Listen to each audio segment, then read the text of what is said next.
Hi everyone and welcome back. Look, you've probably already realised something. Housing in Australia is obviously not getting any cheaper.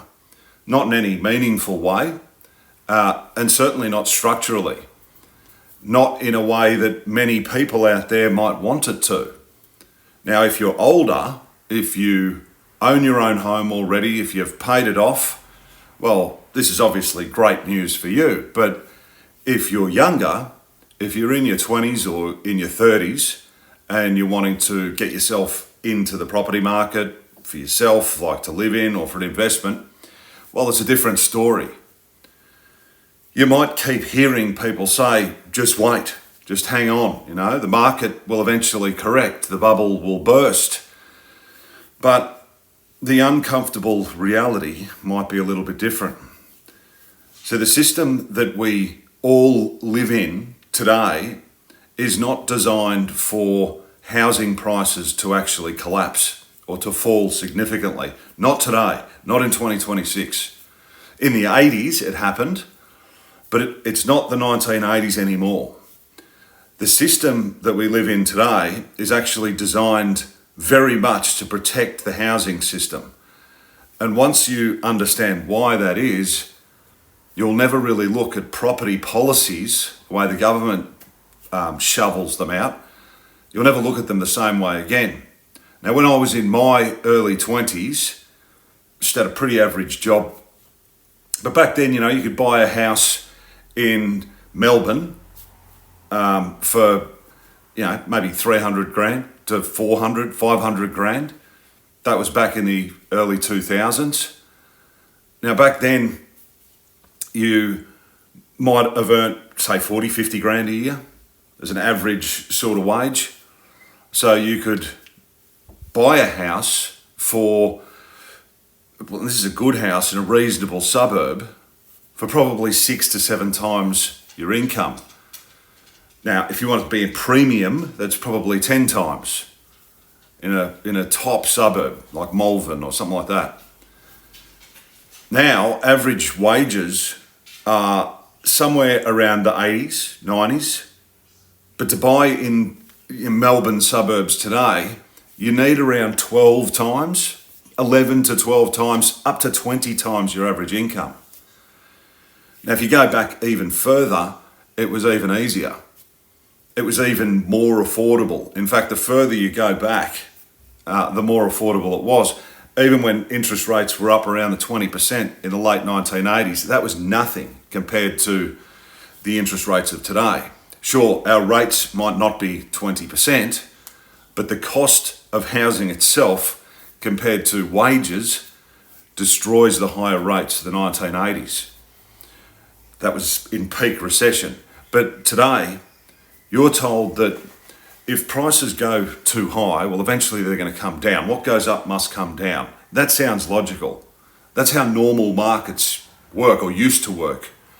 So if something becomes unaffordable, well, demand typically falls and prices adjust accordingly. But housing isn't just a product.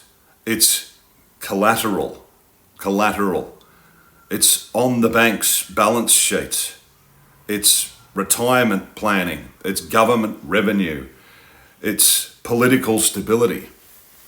And when housing falls hard, if it was to deeply correct, well, everything's going to shake. There's going to be some problems, serious problems. A lot of people think that houses are expensive because of greed or because of foreign buyers or because of immigration. And look, don't get me wrong, those factors do impact the prices and they do matter, but they're not the core driver. The real driver of house prices is simply debt. Most housing markets are just debt markets. When banks lend more money, they print it out of nothing. When banks restrict lending, prices stall or fall. And property prices are a reflection of that. Of how much banks are willing to actually lend, not how much houses might actually be worth, okay? And here's the key. Governments cannot allow a sustained collapse in mortgage lending, borrowing for houses, because household debt is enormous, absolutely enormous. If housing was to fall by 30 or 40%, banks are going to be exposed, retirement savings are going to fall, consumer spending drops, construction will slow down or maybe even halt, and then recession hits. And politicians will not survive that. So what do? They protect the expansion of credit. They encourage it. Debt. Let's talk about money. When governments run deficits, they borrow. They borrow more money. When central banks intervene, liquidity increases. And over time, the money supply expands, keeps getting bigger. And when there's more money in the system and we have the same number of houses, other than maybe a few additional, well, what happens? Those house prices, those asset prices are going to rise. This isn't any kind of mysterious fantasy. It's just basic maths. It's arithmetic. Currency devalues, assets reprice upwards. That's why over decades, housing always tends to trend up. It's been doing that for 120 years. Not because houses are magical or because it's the great Australian dream, but it's because the buying power of money loses its power.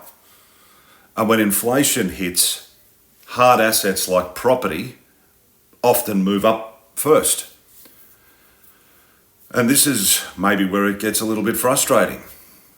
Every election cycle, you always have some bonehead standing up and going, we're going to help first home buyers with grants, with deposit schemes, with shared equity programs, with lower deposit guarantees or stamp duty savings and concessions, that sort of stuff. And look, it sounds good, it sounds helpful. Great, it's going to help us get in the market, but think about what these policies actually do.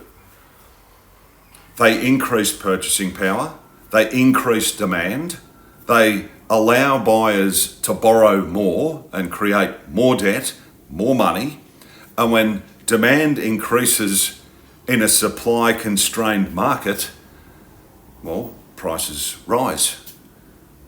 If 10 people can suddenly afford to pay an extra 50 grand, an extra 100 grand, the seller's not going to lower his price. They're going to accept the higher bid. They're going to chase the higher bid. That's the way humans work. So these schemes don't reduce prices. They shift who can access higher prices. And the market reprices accordingly. And I guess if you look at it on the surface, it feels supportive, but structurally, all it's doing is initiating demand, making it worse. And as far as the political reality is concerned, a majority of the voters, like I said, already own property. Many rely on rising equity prices, on investment properties, on super exposure to properties, construction jobs, stamp duty revenue. And if housing crashes, well, those voters are going to panic. Banks are going to tighten up because they'll be exposed, and the economy itself contracts. Tax revenue as well is going to drop. So what's their incentive? It's just stabilise. That's what they want to do, stabilise it, support it, prop it up.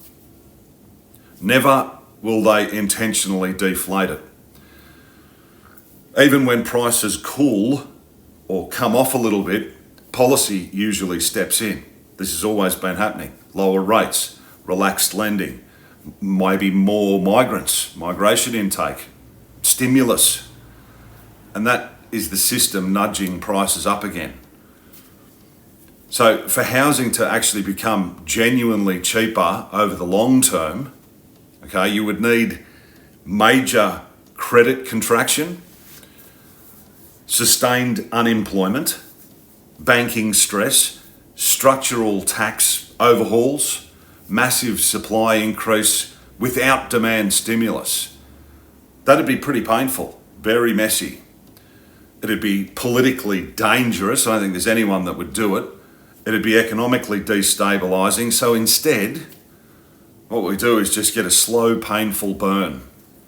stagnation in real terms, I guess. Short dips, you might get short dips, but never will you see a systemic collapse because too much of the economy is tied to property, just like the stock market. So when someone says housing is going to crash, well, ask yourself, if it does, who really benefits from that? The first home buyers, because I don't know whether they really care too much about the first home buyer. But who has the power to stop it? See, housing won't get cheaper in nominal terms because the system is not built for that. It's built to protect debt. It's definitely built to protect banks, to protect the investors and the asset holders, to protect stability. And that doesn't mean that you can't enter the market. It means that you need to really understand the game, because once you understand the incentives behind the whole thing, well, you stop waiting for the government to come and rescue you and you start making strategic decisions inside reality. Thanks very much for watching, guys. If you found this video helpful, don't forget to like, subscribe and share it with a friend. Put a comment down below. Do you think that house prices will crash? Will they come down one day? Or will they just keep going up? Thanks again. I'll see you in the next video.